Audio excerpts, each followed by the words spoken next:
Maybe if you ate salad instead of burgers, you wouldn't look like such a whale. The words cut through the restaurant like a knife. Jonathan Smith's hands froze midair, his daughter's crayon still suspended between his fingers. He'd been trying to mind his own business, trying to stay in his safe little bubble like he always did, but something about those words, the cruelty dripping from them, the way they were designed to destroy, made his blood run cold. This was supposed to be a simple dinner, a celebration. Summer had gotten straight A's, and she'd picked Roselli's because she loved their breadsticks. That's all this evening was meant to be. But now, a stranger at the next table was being torn apart in front of a crowded restaurant, and Jonathan could feel something inside him breaking open. Something he'd kept locked away for 7 years. If you've ever watched someone be humiliated and felt that burning need to do something, anything to stop it, then you know exactly what happened next. Before we continue, please tell us, where in the world are you tuning in from? We love seeing how far our stories travel. The evening had started normally enough. Jonathan had picked Summer up from school at 3:30, helped her with homework at the kitchen table, and watched her dance around the living room when he told her they were going out to celebrate her report card. "Can I get the spaghetti with the big meatballs?" she'd asked, her eyes sparkling. "You can get whatever you want, sweetheart. You earned it."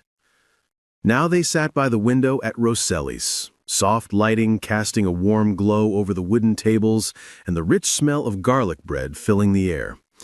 Summer was coloring a T-Rex on her kids' menu, or at least that's what she claimed it was. To Jonathan, it looked more like a lumpy potato with teeth. "Daddy, do you think dinosaurs would have liked breadsticks?"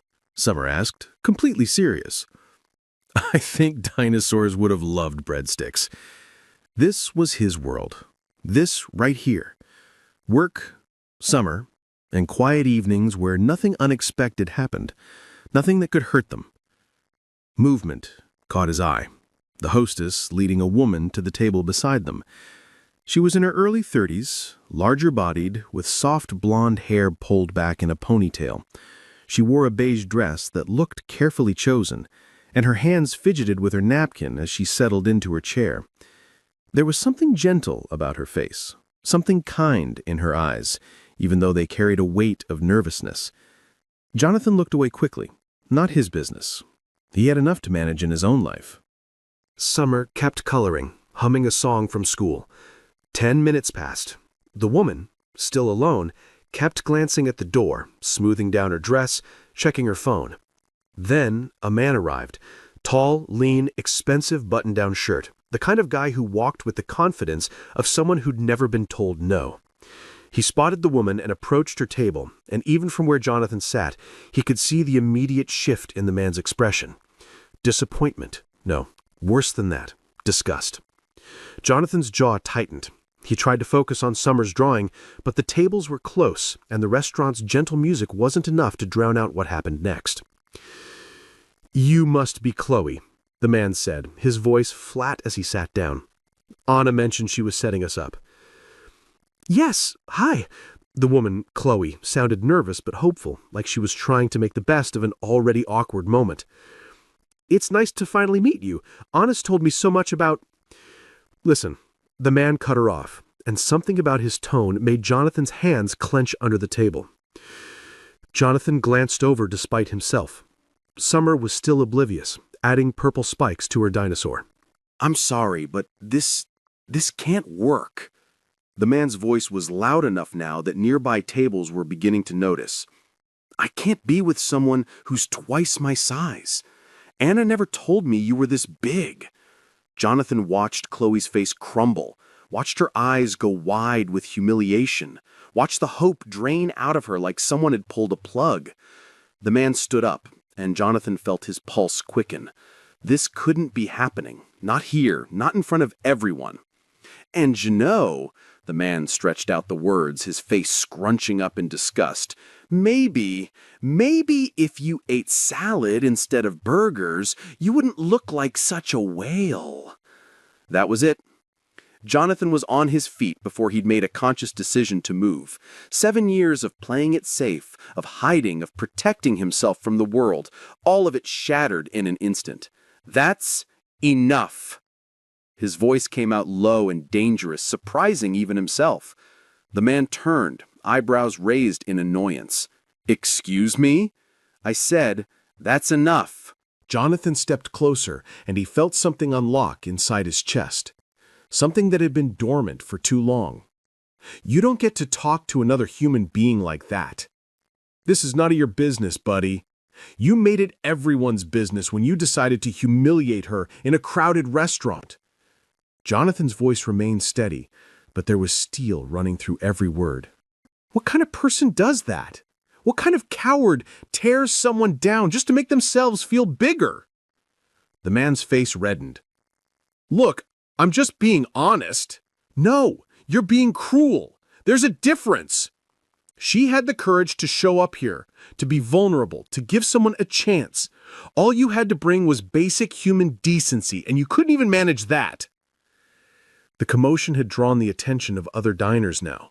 The man looked around, clearly uncomfortable with the attention he'd created. Jonathan glanced at Chloe. She was staring at him with tears streaming down her face, her hands trembling as they gripped her napkin. And in that moment, Jonathan saw himself, saw the loneliness he'd been carrying for 7 years, saw what it looked like when someone else's cruelty confirmed your worst fears about yourself. "You know what your problem is?" Jonathan continued, his voice quieter now, but no less intense. "You think you're being honest, but really you're just showing everyone here exactly who you are, a coward who needs to tear others down because you have nothing real to offer." The man scoffed, a smirk playing at his lips. "Whatever, dude. You want to play hero for her? Be my guest." He gestured dismissively toward Chloe. "Maybe you two deserve each other, both clearly desperate." He threw some cash on the table. "I've got better things to do than waste my evening on this circus." He turned to leave, then paused, looking back with a sneer. "Good luck with that, buddy. You're gonna need it." Then he stalked toward the exit, shaking his head like he was the victim in all of this. As soon as he was gone, the restaurant seemed to exhale collectively. Jonathan stood there, adrenaline still coursing through him, suddenly very aware that his 7-year-old daughter had witnessed everything. He turned to check on Summer, worried he'd scared her. But Summer was standing on her chair, clapping. "You were like a superhero, Daddy," she announced to the entire restaurant. The tension broke. A few people laughed. Someone at the bar started clapping too, and then a few others joined in. Jonathan felt his face heat up as he returned to their table, but not before catching Chloe's eye one more time. "Thank you," she whispered, her voice barely audible over the noise. He nodded, not trusting himself to speak, and sat down heavily in his chair. Summer was practically bouncing. "Daddy, that man was so mean. You were so brave." Jonathan's hands were still trembling slightly. "I couldn't let him keep talking to her like that. It's not right to treat people that way. That lady looks sad. Maybe she wants to have dinner with us, so she's not alone." Jonathan opened his mouth to say no, to retreat back into their safe little world where nothing unexpected happened and no one could get hurt. But then he looked at Chloe, sitting there alone, dabbing at her eyes with the napkin, and he thought about loneliness, real, crushing loneliness, the kind that followed you home and sat with you in the dark, the kind he'd been living with since the night his wife died. Before he could overthink it, he stood up again and approached her table. "Hi," he said, feeling awkward now that the adrenaline was wearing off. "I'm Jonathan. That's my daughter, Summer. We were wondering if you'd like to join us for dinner. You shouldn't have to sit here alone after that." Chloe looked up at him, her eyes red-rimmed but searching his face like she was trying to figure out if this was real or some kind of cruel joke. "I don't want to intrude." "You wouldn't be intruding.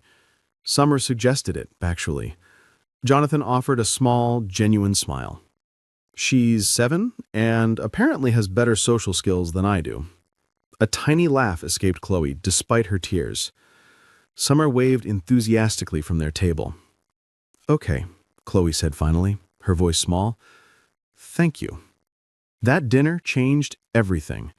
At first, the conversation was stilted, uncomfortable. Chloe moved to their table with her water glass, and for a long moment, the three of them just sat there, not quite sure what came next. But Summer, bless her heart, had a gift for filling silences. "I'm Summer, and I'm 7 3/4. That's my daddy, and he makes sure people have clean water to drink. He's an engineer." That's really important work," Chloe said softly, and Jonathan found himself actually looking at her now, really looking. Beyond the weight, the hurt swimming in her eyes, he saw intelligence, gentleness. Someone who'd been broken by the world's cruelty, just like he'd been broken by loss. "What do you do?" he asked, trying to sound normal, like his heart wasn't still racing from the confrontation. "I'm a librarian at the public library downtown." A small smile touched Chloe's lips for the first time. "I work in the children's section mostly, reading to kids, helping them find books they'll love." "That's perfect for you," Summer exclaimed. "You have a nice voice, like a storyteller." And just like that, the ice cracked a little. They ordered food. Summer kept talking, asking Chloe about her favorite books, telling her about the field trip to the Science Museum.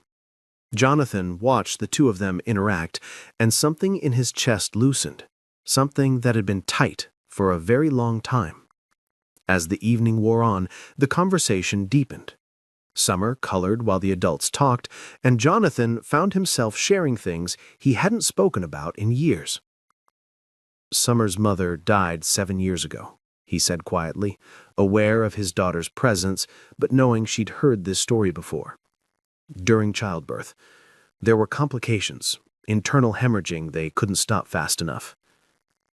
He'd said those words so many times, they'd become almost mechanical. A script he'd memorized to get through the explanation without falling apart. But tonight, with Chloe listening, really listening, without that uncomfortable pity most people wore, he let himself feel it again, just a little.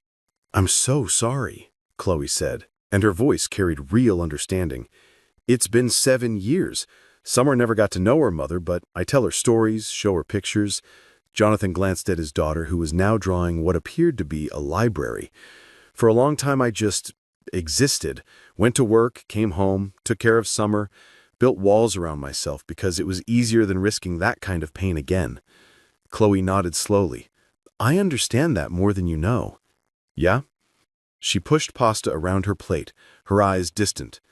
"I lost my mom 5 years ago, sudden aneurysm.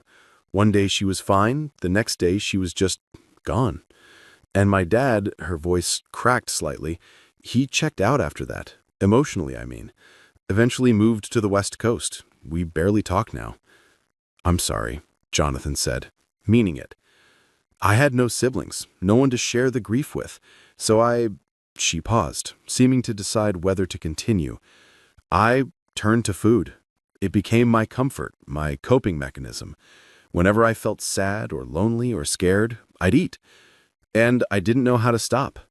Until one day I looked in the mirror and barely recognized myself." Her hands trembled slightly. "I know I need to make changes, but it's hard when you hate yourself, when you feel like you're already a lost cause."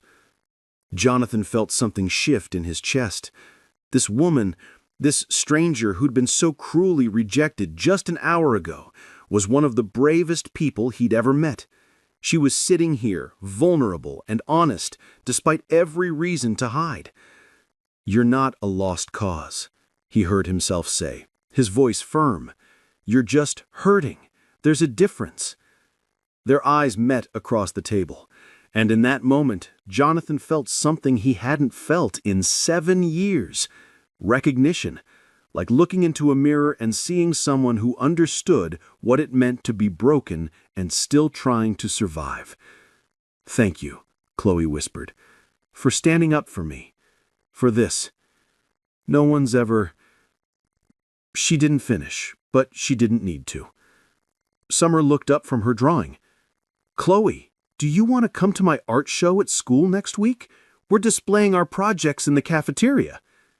Jonathan opened his mouth to say that was probably too much too soon, but Chloe's face lit up.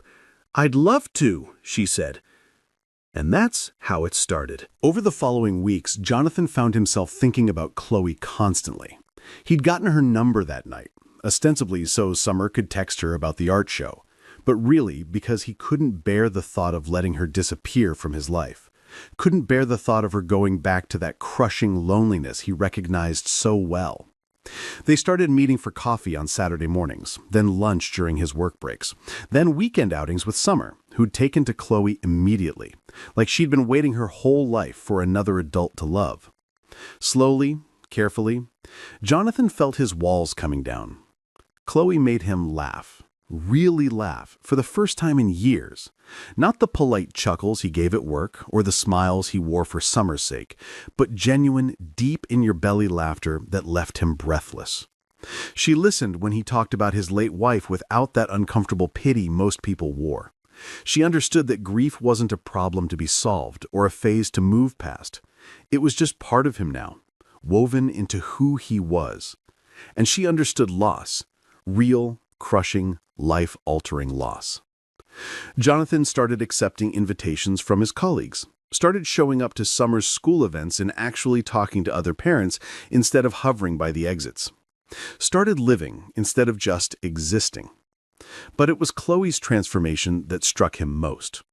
3 months after that first dinner, they sat on a park bench watching Summer play on the swings. The spring air was warm, and Chloe looked different somehow. Not physically. She was still the same size, still wore her hair in that simple ponytail, but there was something lighter about her, something that hadn't been there before.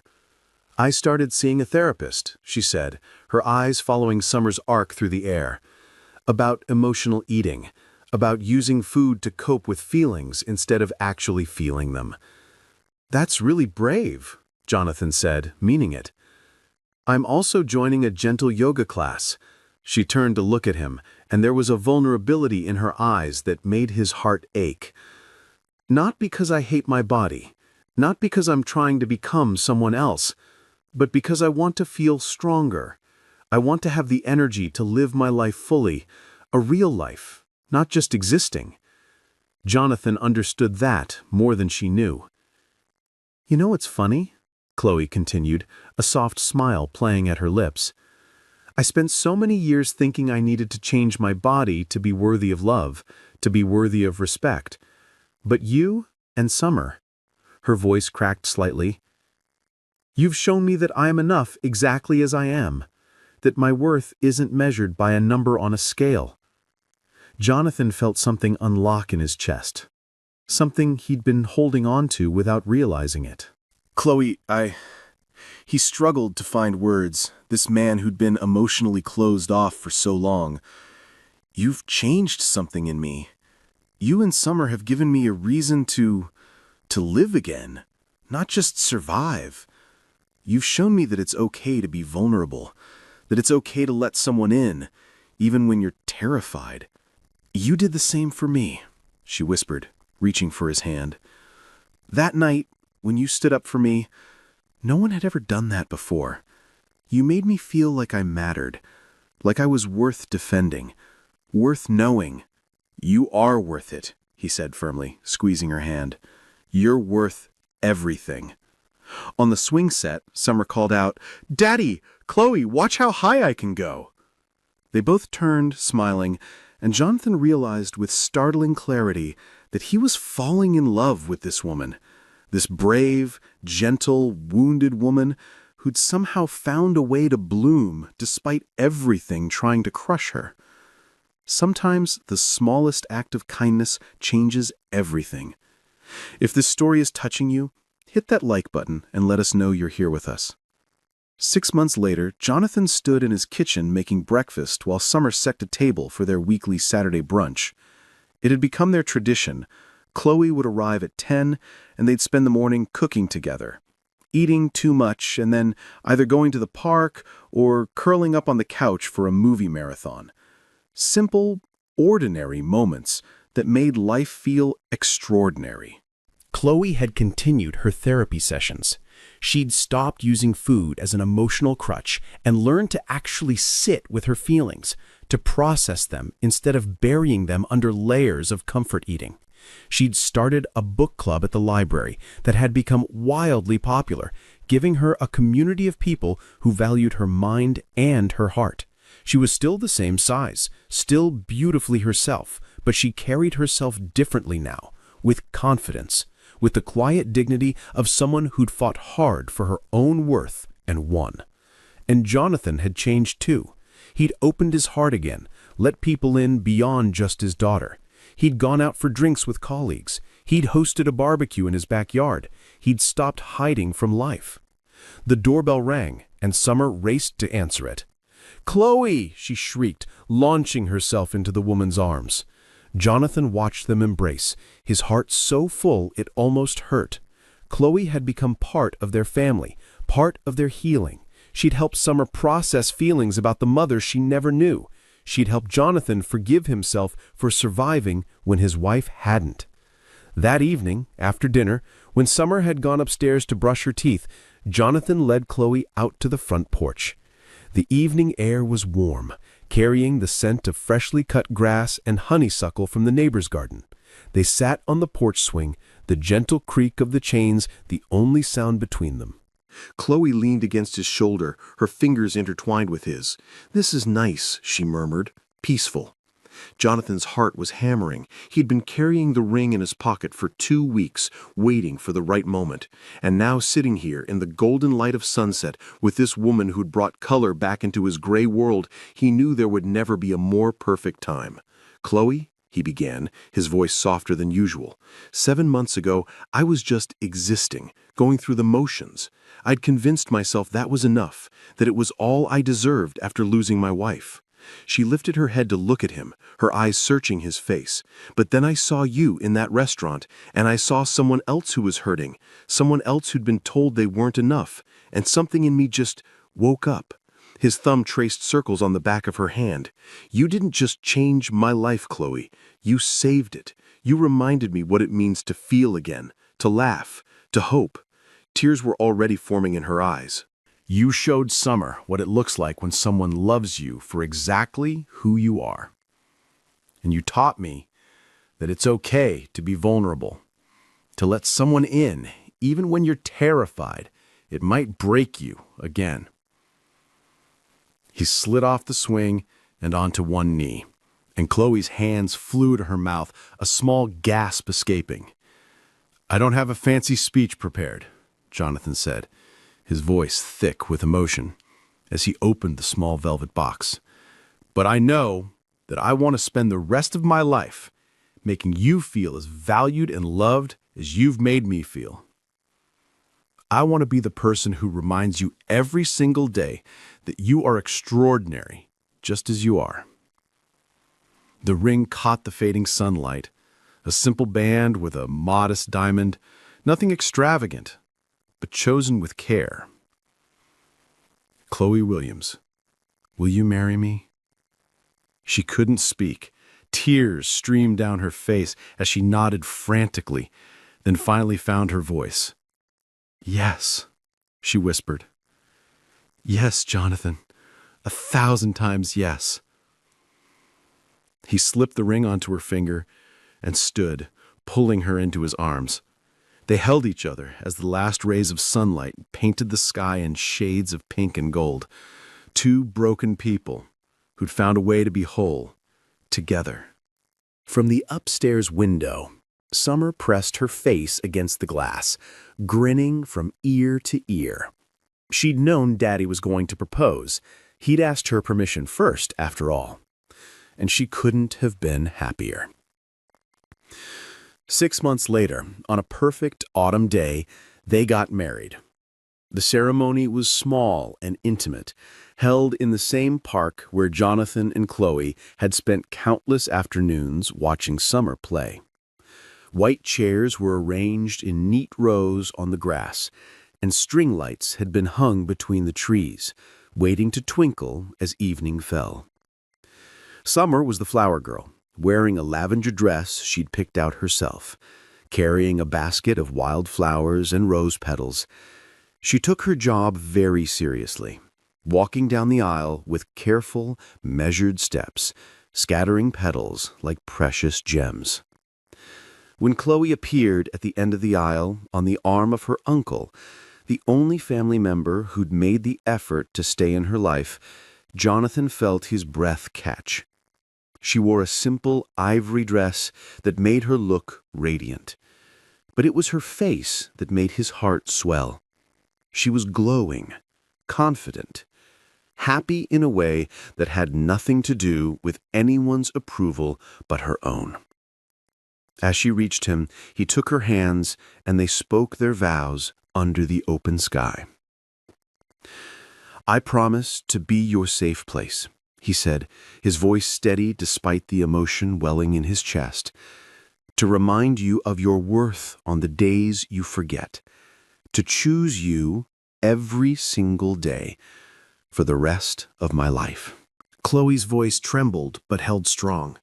"I promise to bring light into your darkest moments, to love Summer as my own, to show you that letting love in was the bravest thing you ever did. And I promise to never stop fighting to be the best version of myself, not for you, but with you beside me." When they kissed, Summer cheered louder than anyone, and the small gathering erupted in applause and laughter. That night, as they danced under the string lights to a song Summer had helped pick out, Jonathan held his wife close and thought about the man he'd been a year ago, isolated, afraid, convinced that his story had already ended. He'd been so wrong. This was just the beginning. 1 year later, the park was alive with the sounds of summer. Jonathan spread out their large checkered blanket under their favorite oak tree, while Summer unpacked the picnic basket with the enthusiasm only an 8-year-old could muster. "Sandwiches and the potato salad and, oh, brownies!" she announced each item like a grand discovery. Chloe laughed, settling onto the blanket with a contented sigh. "You'd think we never feed you, Summer." "These are special picnic brownies, Chloe. They taste different outside." Jonathan sat down beside his wife, pulling her close. Over the past year, their life had fallen into a beautiful rhythm. Morning coffee together before he left for work, story time with Summer before bed, weekend adventures and quiet evenings on the porch, the ordinary moments that made a life extraordinary. Chloe had continued to grow and heal. Her book club at the library had expanded, giving her a thriving community. She swam regularly at the rec center because she loved how it made her feel. She learned to nourish her body with kindness rather than punishment. She was still the same size, still beautifully herself, but she carried herself with the quiet confidence of someone who knew her worth wasn't measured by anyone else's standards. As they ate, Summer chattered about her upcoming school play and her new favorite book series.